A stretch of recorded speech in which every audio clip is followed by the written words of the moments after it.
चलो मैं डायग्राम लगाना आनी चाहिए। नहीं जरूरी नहीं। इसी तरह हम जैसे पढ़ रहे थे कि दो एसेसरी ग्लैंड इसके साथ अटैच होते हैं।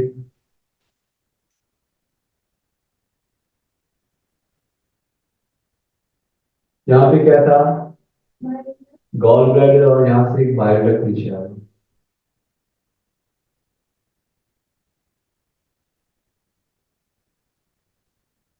अच्छा, ऊपर वाला सारा हिस्सा हमने पढ़ लिया। अब हम पढ़ते हैं पेंक्रियाज। और पेंक्रियाज में हमने पढ़ा था कि यहाँ पर कितने टाइप्स के ग्लैंड होते हैं।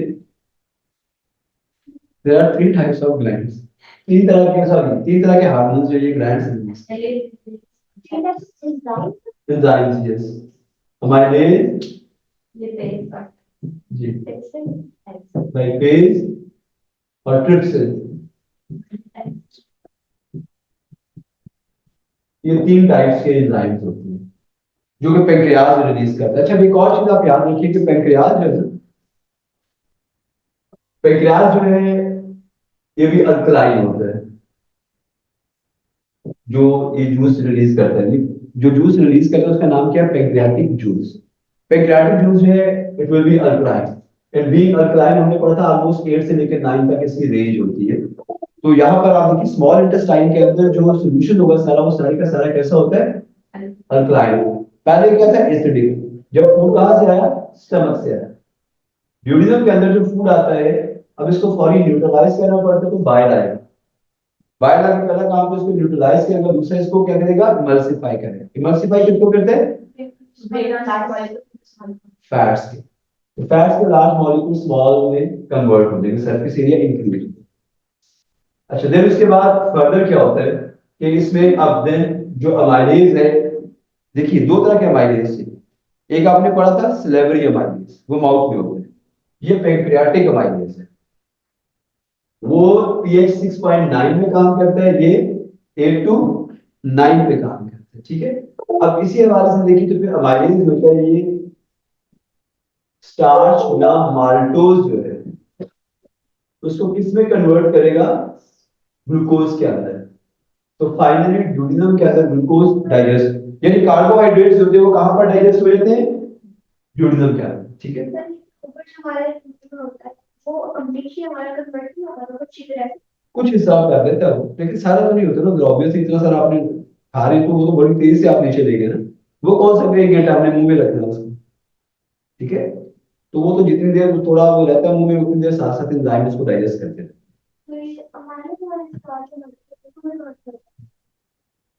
तो ज्यादा जो डाइजेशन होती है, कंप्लीट डाइजेशन जो होती है, वो कहाँ कार्बोहाइड्रेट्स की कहाँ पर होती है, हमारे ड्यूडिनम का। जहां पर ये फाइनली जो फूड है, जो कार्बोहाइड्रेट्स है, will be converted into glucose. दूसरा पे आ गया लाइपेज। फैट्स भी यहां पर कंप्लीटली ब्रेक डाउन हो जाएंगे। लाइपेज जो है ये फैट्स को तोड़ देता है किसमें, ग्लिसरॉल एंड फैटी एसिड्स। ठीक है। ये इसे ग्लिसरॉल और फैटी एसिड्स के अंदर कन्वर्ट करते हैं। ये भी क्लियर हो गया। देन तीसरा है ट्रिप्सिन। सर तीसरा होता है वो बाद में शुगर में नहीं कन्वर्ट, ग्लूकोज में नहीं कन्वर्ट, ये वो ये जो है ग्लिसरॉल और फैटी एसिड, ये आगे जाके फिर फैट ही बनाते हैं।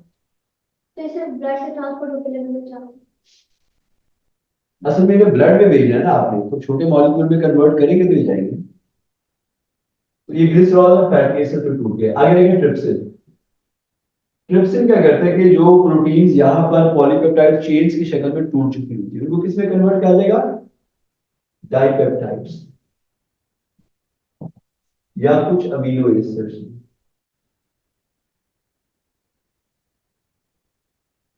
क्लियर। तो देखिए नॉर्मली यहां तक जो है कोई 90-95% जो फूड है वो डाइजेस्ट हो चुका हो। देन उसके बाद जो फूड है,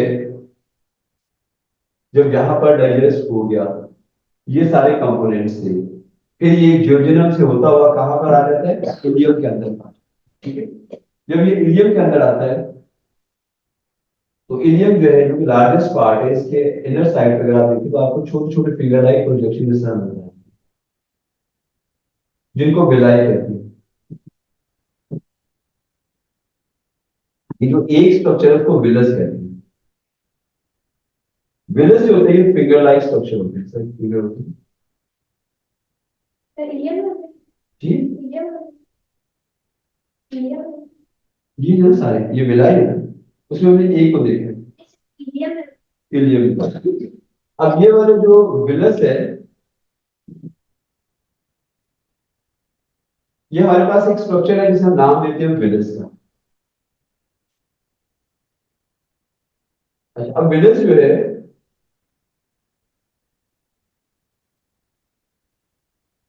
उसके अंदर ये एक वैसा है जिसे आप नाम देते हैं लैक्टियम। ठीक है, ये क्या कहलाता है, लैक्टियम। देन उसके बाद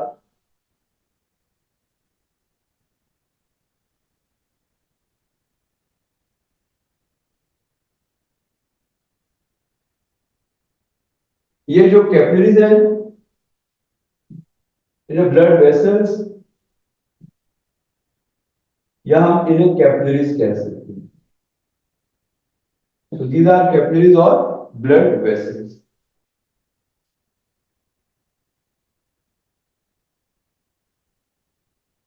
अब ये देखिए, यहाँ पे सारा डाइजेस्टेड फूड पड़ा हुआ है, जिसमें ग्लूकोज, ग्लिसरॉल, फैटी एसिड सारा कुछ मौजूद है। और उसके इर्द गिर्द क्या है, ये विला या विलस मौजूद है। ठीक है, ये वाला, ये सारे यहाँ पर प्रेजेंट है। ये जो एक विलस है ना, इवन इसकी बाहर वाली साइड पे देखें तो आपको कुछ और स्मॉल स्ट्रक्चर इस तरह के नजर आएंगे, जिन्हें आप माइक्रोविलाई, ये माइक्रोविलाई जो होती है, ये हर विलस का सरफेस एरिया इंक्रीज कर देते हैं for absorption. They are called microvilli. Sir villi जो विलाय होते हैं वो भी देख जाते हैं। सर नजर तो आ जाती है, लेकिन बहुत बारीक, जैसे बाल नहीं होते, बारीक बारीक से छोटे छोटे स्ट्रक्चर। ना मालूम विलाय माइक्रोविलाई सरफेस एरिया इंक्रीज करते हैं एक विलस का। अब फाइनली क्या होगा कि आप यहाँ पर फूड, जो डाइजेस्टेड फूड है, उसको क्या होना है, एब्जॉर्ब होना है। अब वो डाइजेस्टेड फूड कैसे एब्जॉर्ब होता है, कि लाइक जैसे बाहर में सारी चीजें मौजूद है, इनमें सबसे पहले हम देखते हैं ग्लूकोज कैसे है। जो ग्लूकोज है ना, ऑलरेडी आप देखिए ब्लड के अंदर ऑलरेडी प्रेजेंट है, बाहर इंटेस्टाइन में भी है, तो ब्लड के अंदर ग्लूकोज क्या होता है, ज्यादा होता है एज कम्पेयर टू इंटेस्टाइन। तो फिर क्या होगा, ग्लूकोज को कहां से कहां मूव करना है, from low concentration to high concentration. तो लो से हाई में जब जाते हैं तो कौन सा प्रोसेस इस्तेमाल होता है, एक्टिव ट्रांसपोर्ट। तो यहाँ पे जो ग्लूकोज है, ये इन ब्लड कैपिलरीज में एक्टिव ट्रांसपोर्ट के जरिए बाय यूजिंग एनर्जी जो है वो एब्सॉर्ब। क्लियर। फिर इसका कंसंट्रेशन ग्रेडियंट लो। ये जो है ना अगेंस्ट द कॉन्सेंट्रेशन ग्रेडियंट जा रहा है। तो सर अंदर हमारे पास आरबीएस आरबीएस ये कैपिलरीज, तो कैपिलरीज में ऑलरेडी ब्लड के अंदर ग्लूकोज होगा, तो ग्लूकोज ज्यादा ऑलरेडी अंदर है ब्लड के अंदर। तो फिर यहाँ पे बाय लो है, फिर भी उसे अंदर ही मूव करना है, लो से हाई में जाना है, अगेंस्ट द कॉन्सेंट्रेशन ग्रेडियंट जाना है। इस कंडीशन के अंदर फिर से क्या करना पड़ता है, एनर्जी यूज करना है। उसके बाद ग्लिसरॉल और फैटी एसिड्स को बना देखिए, लेकिन उससे पहले हम अमीनो एसिड को देखते हैं। अब देखिए, नॉर्मली होता ही है कि जो फूड यहाँ पे इंटेस्टाइन में आया ना, ये जो इंटेस्टाइन की वॉल्स है, ये भी एक जूस रिलीज करती है। उस जूस को आप नाम देते हैं इंटेस्टाइनल जूस। तो स्मॉल इंटेस्टाइन बिग इंटेस्टाइन दोनों में होती है। सिर्फ स्मॉल इंटेस्टाइन। स्मॉल इंटेस्टाइन क्या करती है, जूस रिलीज करने से आप नाम देते हैं इंटेस्टाइनल जूस। अब ये जूस जो होता है वो एक एंजाइम रिलीज करता है, एरिप्सिन। ठीक, तो ये एरिप्सिन जो है यहाँ पर क्या हो जाएगा, रिलीज हो जाएगा। जो एरिप्सिन यहाँ पर रिलीज हो रहा है, ये एरिप्सिन क्या करता है, या इस एरिप्सिन का क्या फंक्शन है। तो ये जो एरिप्सिन यहाँ पर रिलीज हो रहा है, ये फाइनली जो कुछ डाइपेप्टाइड्स बच गए होते हैं, उनको फाइनली अमीनो एसिड्स के शक्ल में चेंज कर देते हैं। तो यहाँ पे फाइनली क्या बन जाते हैं, अमीनो एसिड्स। ठीक हो गया जी। ऐसा अमीनो को डिफरेंस करना फिर होता है। डाइट देखिए, ट्रिप्सिन डाइपेप्टाइड या अमीनो एसिड, और ट्रिप्सिन प्योरली सिर्फ अमीनो एसिड है। और फाइनली सारा फूड यहाँ तक आते आते डाइजेस्ट हो चुका। अब देन अमीनो एसिड्स जो होते हैं ग्लूकोज के बाद, सर जो हमारे विटामिन होते हैं और मिनरल सॉल्ट्स होते हैं वो कहाँ जाके जमा होते हैं? ये उनको डाइजेस्ट करने की जरूरत ना होती, वो ऑलरेडी बहुत अवेलेबल होती है, वो डाइजेस्ट नहीं होती। अमीनो एसिड्स जो होते हैं ये डिफ्यूजन के लिए, क्योंकि ये बॉडी में स्टोर नहीं होते, तो बाहर इनकी अमाउंट क्या होगी, ज्यादा होगी। तो ये फिर हाई कॉन्सेंट्रेशन से लो कॉन्सेंट्रेशन में जब जाते हैं तो सिंपली क्या, कौन सा प्रोसेस यूज करेंगे, डिफ्यूजन। तो यहाँ पे सिंपल याद रखिए, बाय डिफ्यूजन जो है अमीनो एसिड्स होते हैं ब्लड के अंदर मूव कर जाते हैं। दो चीजें क्लियर होगी। अब तीसरी कौन सी है, ग्लिसरॉल एंड फैटी एसिड।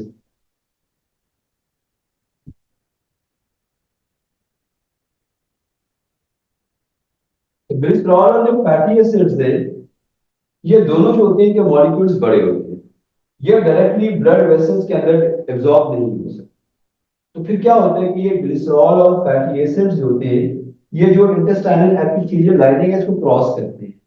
इनको क्रॉस करके ये अंदर जब आते हैं तो ये छोटे छोटे ड्रॉपलेट्स बना देते हैं। इन ड्रॉपलेट्स को आप फैट ग्लोब्यूल का नाम देते हैं। ये क्या कह रहे हैं, फैट ग्लोब्यूल। ठीक है, तो ये जो छोटे छोटे मॉलिक्यूल्स बन गए, ये बन गए फैट ग्लोब्यूल। हाँ जी, ग्लिसरॉल और फैटी एसिड्स। तो ये फैट ग्लोब्यूल, और ये फैट ग्लोब्यूल जैसे कोई सूप नहीं होता, हम सूप पीते हैं, उस तरह का सूपी सा सोल्यूशन एक होता है। उसके बाद देन ये ग्लिसरॉल और फैटी एसिड जो फैट ग्लोब्यूल बनाए हैं, ये कहां पर आ जाएंगे, इस लैक्टियल के अंदर, और ये लैक्टियल के अंदर एब्जॉर्ब हो जाते हैं, ये ब्लड कैपिलरीज मिल जाते हैं। जब ये लैक्टियल के अंदर आते हैं तो इस लैक्टियल से आगे फिर ये हमारी वेन्स में जाते हैं, और वेन्स के जरिए they become a part of your blood. So this is the way how the food will be absorbed and finally become a part of your blood. Sir ये वेन्स कौन सी भी जाती है लिवर के पास, ये फैटी एसिड फैटी वेन्स कैसे निकल जाती है, बताने दीजिए, यहाँ तक क्लियर। चलो अब हम आगे चलते हैं कि यहाँ तक अगर आपको क्लियर है तो नेक्स्ट। अब देखिए होता ये है, ये हमारी स्मॉल इंटेस्टाइन, गट जिसे हम कहते हैं। अब ये हमारी जो गट है उसमें से एक वेन आ रही होती है जिसे hepatic portal vein, hepatic portal vein. अच्छा, अभी जो हेपेटिक पोर्टल वेन है, इस हेपेटिक पोर्टल वेन का क्या रोल है, देखिए असल में आपके जो ये जितनी भी विलायें होती है, जब ये फूड को एब्जॉर्ब कर लेती है, तो ये सारे जो विलायें हैं इनमें जो कैपिलरीज होती है वो ब्लड को किस में भेज देती है, इस वेन के अंदर, जिसका नाम है हेपेटिक पोर्टल वेन। देखिए ये आपका इंटेस्टाइन वाला जो पार्ट है, इस इंटेस्टाइन में क्या है, विलाय, विलाय में क्या है, कैपिलरीज। ये कैपिलरीज क्या करते हैं, सारा फूड एब्जॉर्ब करते हैं। जब सारा फूड एब्जॉर्ब हो जाता है तो उसके बाद ये किसमें भेजती है इस फूड को, हेपेटिक पोर्टल। सर लेकिन हेपेटिक पोर्टल वेन में फिर ऑक्सीजन जो है वहाँ ऑक्सीजन ज्यादा नहीं हो जाती? सर ऑक्सीजन का यहाँ पर कोई ताल्लुक ही नहीं है, नाम तो डिस्कस कर रहे हैं, सिर्फ हम फूड की बात कर रहे हैं। ठीक है, तो अब ये जो फूड है सारा वो कहां पर आ गया, हेपेटिक पोर्टल वेन में आ गया। अब हेपेटिक पोर्टल वेन होती है, ये आगे एंटर होती है किसके अंदर, लिवर के। ठीक है, अब जब ये लिवर के अंदर एंटर होगी तो लिवर में एंटर होने के बाद जो फूड है जिसमें ग्लूकोज, अमीनो एसिड्स, ठीक है, बाकी जो पानी है, उसके बाद फिर विटामिन्स हैं, मिनरल्स हैं, ये सारी चीजें जो होती हैं एंटर्स इनटू योर लिवर। ठीक है, और उसके बाद लीव्स थ्रू हेपेटिक वेन, और फिर ये हेपेटिक वेन से बाहर चल गया। अलबत्ता यहाँ पर ये होता है कि एक्स्ट्रा ग्लूकोज वगैरह या अमीनो एसिड्स होते हैं, they stay back over here. ठीक है, और ग्लूकोज को आप ग्लाइकोजन की शक्ल में कन्वर्ट करते हैं, और जो अमीनो एसिड्स होते हैं उनको आप ब्रेक डाउन कर सकते हैं। हेपेटिक वेन, वो हेपेटिक पोर्टल है या हेपेटिक वेन। चलिए ये हमारा यहाँ तक जो है वो स्मॉल इंटेस्टाइन वाला रोला सारा खत्म हो गया। या तो चीज वगैरह सब ये वो हो सकती चलिए पोर्टल की स्पेस है जैसे नाम है पैकेट वेन है पैकेट पोर्टल है। क्या वहां पे पैकेट वेन है पैकेट पोर्टल पोर्टल बेसिकली कहते हैं कि बीच में कनेक्शन। तो ये एक ऐसी वेन है जो लिवर और गट के दरमियान एक कनेक्शन, एक ब्रिज बनाती है, पोर्ट बनाती है। पोर्टल आ गया ना इसका। लिवर से सारा पैकेट जी तो पैकेट वेन से नहीं आ वो हार्ट की तरफ आता है, हार्ट पंप करता है बॉडी की तरफ है। तो जो ग्लूकोज हमारी पूरी बॉडी को चाहिए वो भी वेन के थ्रू जाता है जो ग्लूकोज हमारी बाकी बॉडी को चाहिए नहीं वो आर्टरी से नहीं जाएगा, वो तो हार्ट में, तो तारों में यहाँ से निकला तो हार्ट में गया ना, हार्ट पंप करेगा सारी बॉडी को। ठीक है, उसके बाद हम फर्दर आगे चलते हैं। आफ्टर हेपेटिक सिस्टम हम अब देख रहे हैं लार्ज इंटेस्टाइन।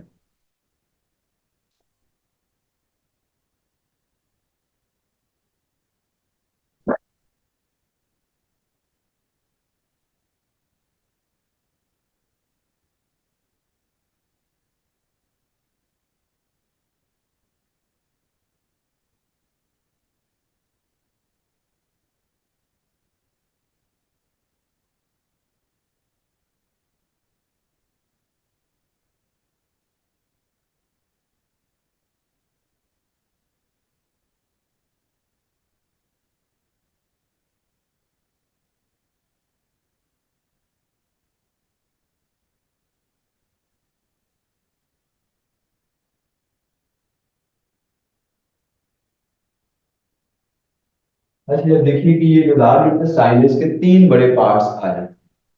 वो जो तीन बड़े पार्ट्स हैं, इनमें पहला पार्ट होता है सीकम का, और सबसे बड़ी बात कि ये इसका साइज कितना होता है, 1.5 metre. Caecum, C A E C you M, caecum. तो 1.5 मीटर लॉन्ग है लार्ज इंटेस्टाइन। इसका पहला पार्ट जो है सीकम, दूसरा ये सारा जो ट्यूब है इसको आप नाम देते हैं कॉलन। ये वाला पार्ट थर्ड बेस को रेक्टम है, और this opening is called anus. ये लार्ज इंटेस्टाइन का स्ट्रक्चर। अच्छा अब इसमें हम देखें कि जहां पर स्मॉल और लार्ज इंटेस्टाइन का जंक्शन है, उस जंक्शन के ऊपर आपको बिल्कुल छोटा सा स्ट्रक्चर नजर आ रहा है, इसको आप नाम देते हैं अपेंडिक्स।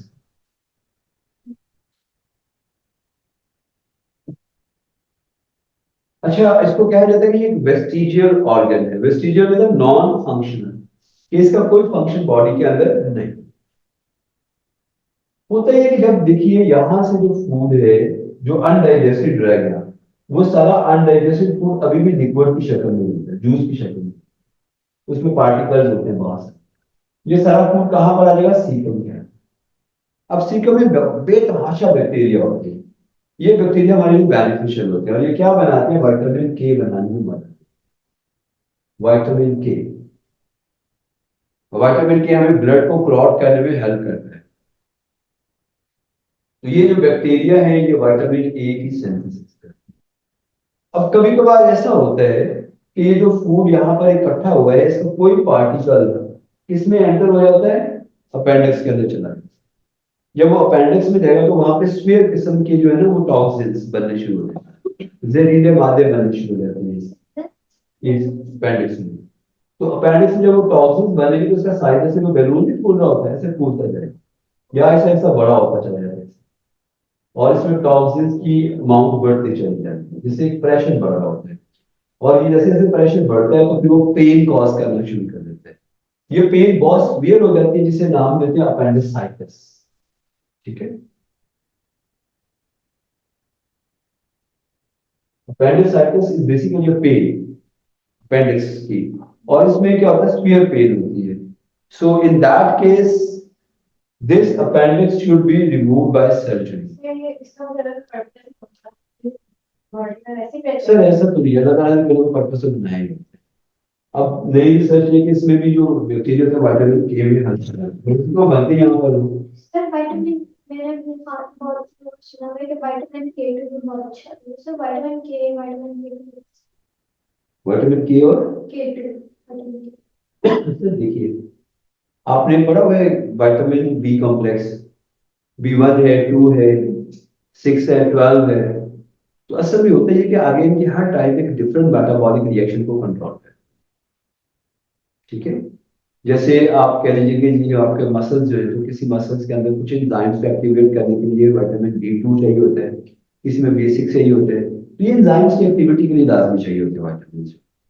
मतलब इनका काम और तो कुछ नहीं होता, मेटाबॉलिक एक्टिविटीज को स्टार्ट करना, एंजाइम्स को एक्टिव करना, बस ये बात है। सर जी बेटा। सर तो अगर वो क्या कहते हैं अपेंडिक्स इतनी यूजलेस है तो फिर उसे बर्थ पर क्यों नहीं हटा देते? बेटा बास कंट्रीज के अंदर होता है ऐसा, जो बास कंट्रीज है ना, वो जब बर्थ होती है तब ही जो है हल्की सी सर्जरी करके उसको रिमूव कर देते हैं। सर अगर ये ब्रेन ओके सर। ना हो, सर अगर वो पहले तो कुछ नहीं कुछ नहीं होता है, सर अगर ये टाइमली की सर्दी ना की गई हो तो फट जाती है। और अगर ये बर्स्ट हो जाती है, वो टॉक्सिन जो होते हैं वो ब्लड के अंदर फैल जाए, फिर सर पता नहीं सुंदर है आपको वीजा आ जाता है ऊपर से। हाँ ये वीजा का ग्रीन कार्ड आता है। सर मैं कैसे पता कि बीमारी पेन होती है sir, severe pain at this pain now right side, right side lower जो एब्डोमिनल पार्ट है ना, उसमें स्वीयर पेन शुरू हो मेरे जाती है। एक बार सामने इसको हुआ था तो बिल्कुल ठीक बैठा हुआ था, एकदम उसको पेन स्टार्ट हुई तो वो उसको कहा कि बैठो चाहे लेट जाओ ठीक हो जाएगा, लेकिन उसकी हाथ पे एलर्जी थी तो उसको हॉस्पिटल लेके गया, उसका उसी बात डॉक्टर ने कहा फौरी कर देते हैं मतलब वो तो पे ये होता मैंने कहा नहीं है एक दिन आके हॉस्पिटल वो है। तो जब पेन होती है ना, डॉक्टर किस तरह चेक करते हैं, दो तीन तरीके होते हैं, ब्लड टेस्ट भी उसका होता है, उसका फिर वो क्या करते हैं स्कैन कर लेते हैं उसको अल्ट्रासाउंड से। ये सब विद इन एन आवर हुआ, हाँ ऐसे ही करना पड़ता है। कितनी जल्दी हुआ। और तीसरी चीज ये होती है, सबसे पहले वो जब डिटेक्शन करते हैं पेन किसी चीज की है कि नहीं है, वो लटाते हैं, और यहाँ पर ये दोनों जो होते हैं फिंगर्स, ये अंदर लेके जाके एकदम छोड़ते हैं। अगर दोबारा से पेन ना हो, छोड़ने से ज्यादा हो ना, तो समझिए ये अपेंडिक्स पेन। अगर छोड़ने दोबारा से ना छोड़ने से तो दोबारा से काम वो छोड़ने से एकदम बहुत ज्यादा हो, तो फिर वो अपेंडिक्स की पेन होती है। ठीक है, सर हमारे एयरपोर्ट में पढ़ाया जाएगा कि कैसे ए लेवल्स में, ए लेवल्स में नहीं है, डाइजेस्ट सिस्टम है डाइजेशन सिस्टम है ही शुरू में ये पढ़ो नहीं। ये क्या आप आगे बढ़ रहे हैं। अच्छा जब देखिए इम्पोर्टेंट पार्ट नहीं है बायो जी, बायो में इम्पोर्टेंट पार्ट नहीं है तो सही, लेकिन उन्होंने पढ़ा दिया ना आपको वो लेवल्स में। अब कुछ चीजें उन्होंने वो लेवल में पढ़ाएंगे, आपको कुछ ये लेवल में पढ़ाएंगे। सर इसका आगे कौन से चैप्टर पढ़ाया जाता है? ए लेवल में तो कहीं भी आप मेडिकल में जाएगा। नहीं पढ़े और कितने चैप्टर हैं? 19 20 तो 19 आपने पढ़े हैं सर, मैंने कौन से पढ़ के दिए। फुल पेंडिंग वो असल में देखिए ये हल्का सा क्लोज है, वो वो मसल नहीं है करता। बंद है। वो कभी कभार ऐसा होता है कि किसी मूवमेंट की वजह से, या एवी बंदा ओवर एक्टिंग कर रहा हो, उससे फिर क्या होता है कि उसके वो लॉक हो जाता है थोड़ा सा। तो फूड में टॉक्सिन्स है। नहीं फूड के पार्टिकल्स, असल में यहाँ बैक्टीरिया बहुत ज्यादा है ना, तो वो फूड पार्टिकल्स जो है मेरे वो को तो क्या तुम्हारी है नहीं, जब टॉक्सिन देखिए ये जो फूड चला जाएगा उसमें वो रिस्पायर करना शुरू कर देंगे, तब टॉक्सिन प्रोड्यूस करेंगे। इसके अंदर वाले हो सकते ना हो, लेकिन 15 क्योंकि जहां पर फायदेमंद है कुछ नुकसान भी लाजमी होंगे वहां पर, तो वो फिर टॉक्सिन प्रोड्यूस करते हैं। तो ये कोई देखिए इसमें इंसान बेचारे का कोई रोल नहीं है, ये एक नेचुरल प्रोसेस है। नेचुरली कभी बेचारे की कोई मूवमेंट ऐसी आगे पीछे हो गई, उससे ये पार्टिकल अंदर जा सकते हैं, फिर वो प्रॉब्लम करे। चलो ऐसे पेंडिक्स से डेथ वाला के चांस तो हट गया तो तब, अदरवाइज कुछ नहीं, हट गया तो फिर तो अगर लाजमी। आप क्वालिटी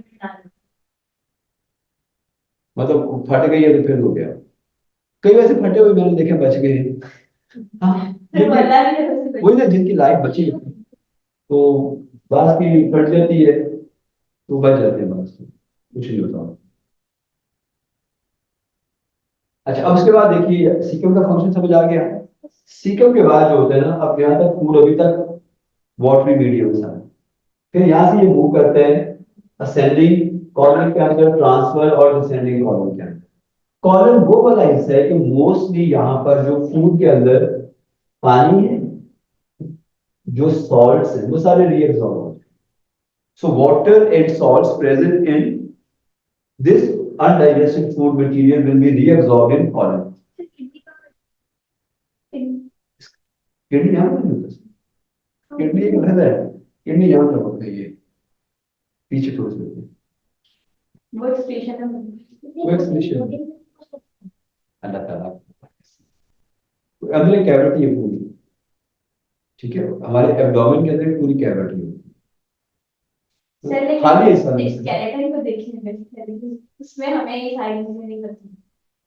स्केलेटन के अंदर बाकी पता नहीं चलती, लेकिन अल्लाह ताला ने देखिए स्केलेटन के अंदर ही सारी चीजें रखी हैं। सर अगर वो स्केलेटन हमारी अपनी बॉडी होती है जिसके ऊपर कोई स्किन ना हो, स्केलेटन वही है ना, जी। तो लेकिन हड्डियां हड्डियां नजर आए तब आपको आपने कोई ऐसी चीज नहीं उसमें से आइडेंटिफाई कर सकते, नहीं कर सकते, क्योंकि वो स्केलेटन हड्डियां ही नजर हर आती ये बस उसमें राइट हो जाते हैं, बाकी चीजें नजर नहीं आ रही उसमें। अच्छा अब देखिए, then food enters into colon. जी हमारी बोन्स टिश्यू और वो हार्ड हो जाते हैं बाद में। और then सर वो डाइजेस्ट आपको फिर डिकम्पोज नहीं होता। ये क्यों नहीं होती, बट ये भी बोन्स कुछ टाइम देती है, ज्यादा टाइम नहीं है क्योंकि हार्ड है ना बड़ी, उनको वैसे भी डेड मटीरियल होता है बाद में। अब ये पानी और सॉल्ट रीअब्सॉर्ब, देन फिर क्या होता है कि जितना वो वेस्ट है ना सारा फीसिस, वो सॉलिड हो जाते हैं और सॉलिड होके ये स्टोर हो जाते हैं into rectum. These are faeces, जो waste material undigested waste material है। और फिर ये फीसिस जो होते हैं ultimately will be pass out of anus, और फिर इन्हें एनस में इजेस्ट करते हैं, इजेक्शन होती है, और इस इजेक्शन के अंदर इन वेस्ट को यहां से क्या किया जाता है, रिलीज कर दिया। हमारा ये भी खत्म हो गया। अब थोड़ा सा इसका एक पार्ट है और डिसऑर्डर्स ऑफ लार्ज इंटेस्टाइन और लिवर का थोड़ा सा कंफ्यूजन।